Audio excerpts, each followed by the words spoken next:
బాల గంగాధర్ గారి డ్రైవర్ సంతోష్ మరణ వాంగ్మూలం వీడియో టేపులతో పాటు ఎంతవరకు జరిగిన ఇన్వెస్టిగేషన్ తాలూకు అన్ని డీటెయిల్స్ ఈ ఫైల్లో ఉన్నాయి.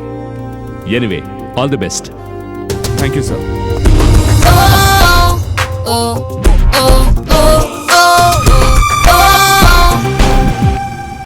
ఒక అందమైన అమ్మాయి మా కారు వెనక ఇంకో కారులో వస్తూ ఉంది. అదే పనిగా హార్న్ కొడుతూ ఉండడం వల్ల మా ఓనర్ చెప్పారని నేను సైడ్ ఇచ్చాను. తను ముందుకు వెళ్ళిపోతుంది కదా అని నేను కారుని స్లో చేశాను. 2 కార్లు సమానంగా రాగానే తను మా ఓనర్ను చూసి చెయ్యి ఊపింది. తర్వాత రిమోట్ కంట్రోల్ తీసి నొక్కింది. వెంటనే 2 కార్లు పేలిపోయాయి. నాకు అంతే గుర్తుంది. ఇది చూశాక నీకేమనిపిస్తోంది? నాకేమనిపించాలి? ఆ అవస్థలో ఉండి ఎక్కువ వివరాలు చెప్పకుండా చనిపోయాడు కదా, అదే మంచిదైంది. అది కాదురా, ఈ కేసులో నేను ఎక్కడి నుంచి మొదలు పెట్టాలి? బాలగంగాధర్ దగ్గర నుంచా లేక దీక్ష దగ్గర నుంచా? నిజం చెప్పాలంటే ఆ విషయంలో నాకు కొంచెం కన్ఫ్యూజన్గా ఉంది. అర్జెంటు పనుంది, నేను కలవాలి అని చెప్పినప్పుడే నేను ఊహించాను ఏదో కొత్త సమస్య వచ్చి ఉంటుంది, అందుకే నన్ను పిలుస్తున్నాడు అని. నన్ను ఎందులోనైనా ఇరికించకపోతే నీకు తృప్తిగా ఉండదే? నేను నీకు ఇప్పటికే చాలాసార్లు చెప్పాను కదరా, నువ్వు నా వెనుకుంటే నా కాన్ఫిడెన్స్ పెరుగుతుందని. కానీ నాకు అలా కాదులే. ఆ యూసఫ్ కేసుతో నాకు బాగా బుద్ధి వచ్చింది. ఇక నీ దారి నీది, నా దారి నాది. వర్షాకాలంలో తలెత్తే సమస్యల గురించి ఇప్పుడు నేను ఒక వ్యాసం రాస్తున్నాను. అలాగా ఎవ్వరికీ ఏ ఇబ్బంది లేని వ్యాసాలు రాసుకుంటూ నేను నా కాలం గడిపేస్తాను. దయచేసి నన్ను వదిలేరా బాబు.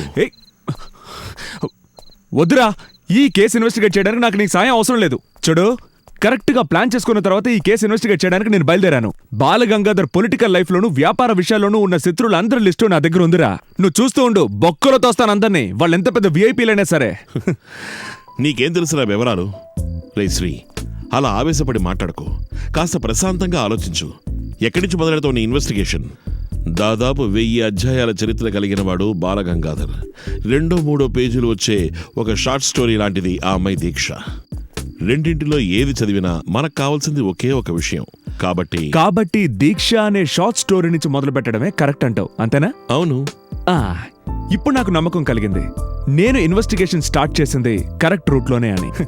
నీకే తెలియకుండా నీ చేతే చెప్పించిన నా తెలివితేటలు ఎలా ఉన్నాయరా? అసలు ఆగిపెట్టి తనాల్సింది నిన్ను కాదురా, నీకు ఐపీఎస్ ఇచ్చిన వాణ్ణి. పోరా. అరే పోరానా? రే కోపడకురా.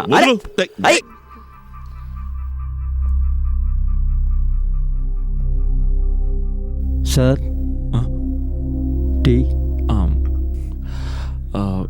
ఎంత వయసులో ఉన్నప్పుడు ఈ అమ్మాయి? 15 ఏళ్ళు సార్. 10వ క్లాస్ చదువుతూ ఉండేది. పత్రికల్లో కూడా ఆ రోజు అది పెద్ద వార్త అయింది. ఆ రోజు మీరు ఇక్కడేగా ఉన్నారు? అవును సార్. అంటే సుహాసిని చంపబడ్డం దగ్గర నుంచి దీక్ష చనిపోయే వరకు ఈ ఇంట్లో జరిగిన అన్ని విషయాలు తెలిసిన ఏకైక వ్యక్తి మీరే, అవునా? సింహాచలం.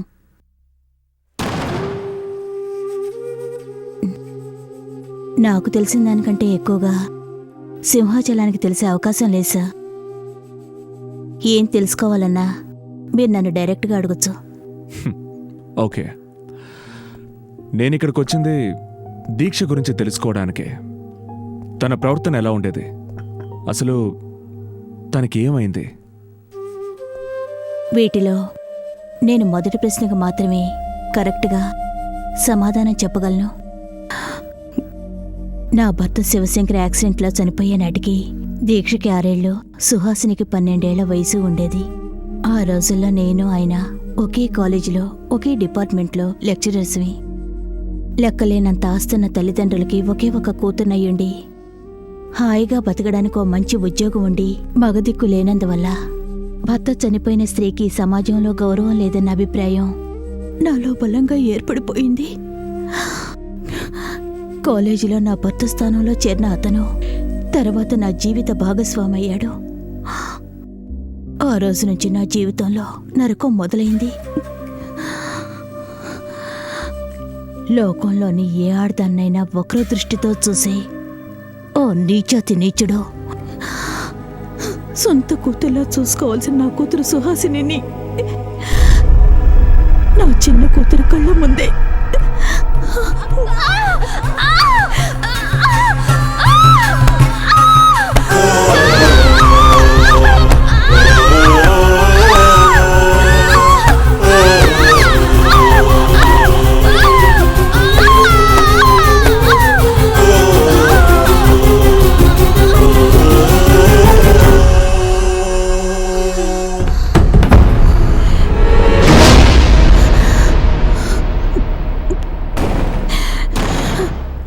ఆ రోజు నేను పోగొట్టుకున్నది సుహాసిని మాత్రమే కాదు, దీక్షను కూడా.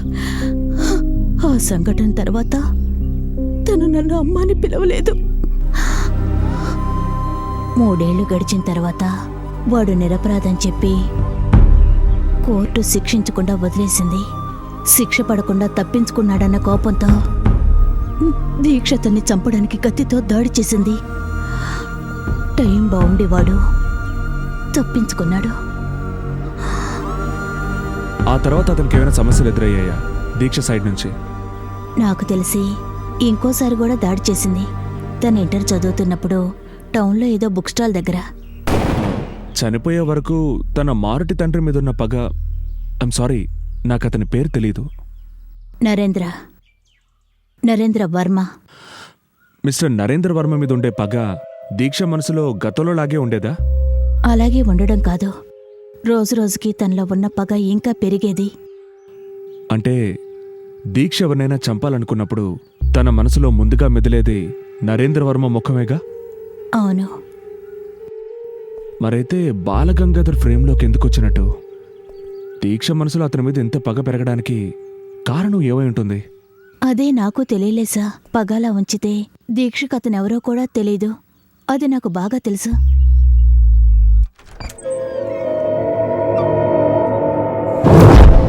ఇదే దీక్ష రూమ్. ఇంటికొచ్చాక ఎక్కువ సమయం ఇందులోనే గడిపేది.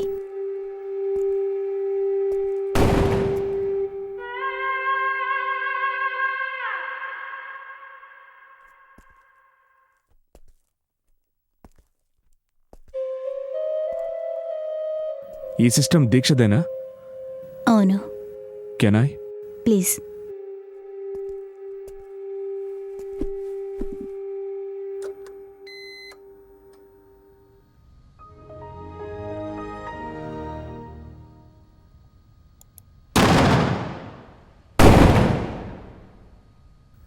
దగ్గరలో ఏదైనా కంకర్రాళ్ల క్వారీ ఉందా? ఈ శబ్దం అప్పుడప్పుడు వినిపిస్తోంది. కిలోమీటర్ దూరంలో ఒకటుంది సార్.